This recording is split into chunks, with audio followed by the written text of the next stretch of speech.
In this chapter, media promotion is defined as the concept of integrating the various communication strategies to convey the organization's message. The chapter covers information on the 3 R's, relating, retaining, and repairing, as well as the 4 P's of promotion: positioning, promoting, placing, and promise. And finally, it finishes with why companies should use social media. Media relations is a give and take relationship that must be nurtured by a sport organization in an effort to maintain a position with a media outlet who in turn promotes and broadcasts the sporting event. In media relations, the goal is the development of positive relationships with members of the media and organization. It's founded on the principle of producing positive publicity while lessening the impact of negative publicity for a sport entity. In terms of retaining, this is basically just maintaining a relationship with the media outlets through providing good information quickly. Oftentimes in collegiate athletics, this is the job of a sports information director who creates press releases, media guides, and articles that provide media with content to use about their sport programs. And finally, there is repairing. So building a positive relationship requires a lot of time and energy. And when something goes awry, you may need to repair things, which also will take potentially even more time. But having that positive relationship is really important because there is a symbiotic relationship between sport organizations and media. A symbiotic relationship refers to a cooperative relationship between media and event organizers. This is usually based on respect, clear and accurate communication. Remember that media needs you as much as you need them. They need content to fill the pages, so be diligent in giving out information quickly and respect the media's deadlines. Pitts and Stotler argue that in order to create a successful marketing plan, sport marketers must identify areas outside of the traditional marketing mix, including positioning, promoting, placing, and promise. Positioning your event in a way that creates a memory is really important to being successful. We can define promotion in the promotional mix as the communication process that utilizes varied communication tools. Placing also relates to various media used in promoting the event. Identifying the optimal channels for promoting an event is critical. And then finally, promise.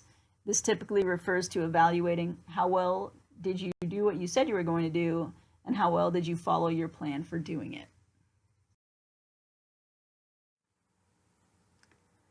According to the chapter, a promotion plan embodies promotional goals, strategies, and tactics along with the budget and evaluation process defined in your planning stage. Price promotion includes things such as discounts and coupons. Value-added enticements include premium giveaways, and minor league baseball relies heavily on these things like bobblehead dolls. Sponsor activation is most visible in NASCAR. It can be seen before, during, and after the event, making NASCAR fans more likely to be loyal purchasers of the products. From a marketing and promotion standpoint, there are a number of different reasons to use social media.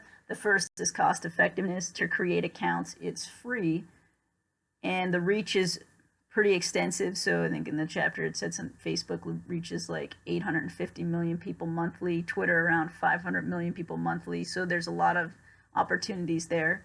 You can connect with your customers in real time very quickly in positive ways and make sure you maintain that connection so that they feel part of something or related to the company. There's timeliness. Again, it's consistent, instant information and updates. You can add things real quickly versus sending out an email or mailing something out, which would take 3 to 5 days to get there.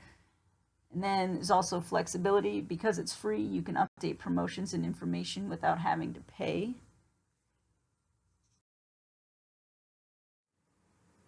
The final 5 reasons to use social media in your marketing and promotion plan includes mass distribution.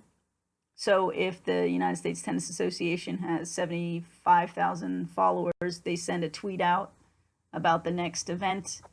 They have 75,000 people may potentially seen it. Plus, You may get some referrals if somebody retweets it who's not in your network. You may increase web traffic, so they may have people coming more to their sites to buy merchandise or to buy tickets. Your branding is right up front. Almost all professional athletes or elite athletes in organizations have a brand or a logo that's easily identifiable on their professional social media pages. And then finally, hiring. So consumers have access to technology, so you can see if they're a savvy user, and maybe you may want to hire them. And then you can also go back into their social media sites and rule some people out based on what they've posted and so on.